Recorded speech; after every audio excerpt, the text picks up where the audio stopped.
Сәлем оқырман. Кеше болса ержігіт пен Мадинаның таныстығы тоқтаған болатын. Ержігіт желіде болса сұрақтарыңызды қойыңыз деп ыржиып қойса. Мадина бір үн де қатпады. Негізі таныстық екі тараптан болмады, ол анық көрінді. Ең соңында Мадинадан сұраған болатын ержігіт нақты шешімің осы ма дегенде, иә соңы деп жауап берген болатын.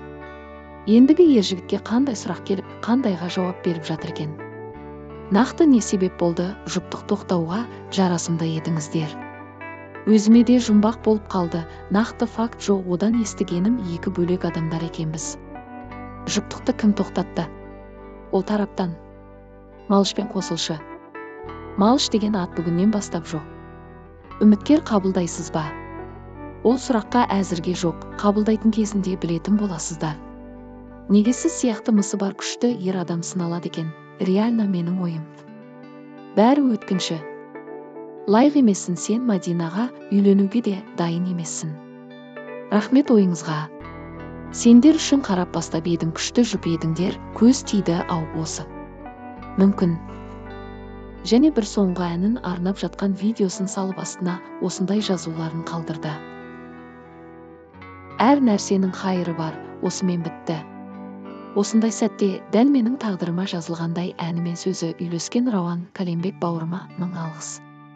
Өнерін биік тұғырлы болсын деді ержігіт. Пікірлерді оқығанда көп көрермен Мадинаны қатысушы болып келеді деп жатыр. Сіз қалай ойлайсыз, Мадина жаңа қатысушы бола ма? Ал енді пікірлерге көшейік, кімнің қандай ойы бар екен?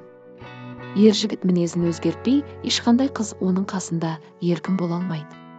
Қылықтарынан дөрекілік байқалады. Осы жерде Диана или Альмира болғанда. Басқа әдемі сөздермен ержігіт пен Мадинаны қосатын еді ғой.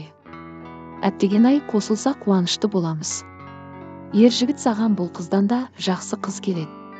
Қара қыз қай жері әдемі, кейін өкінеді. Ержігіттен артық жігіт таппайсың.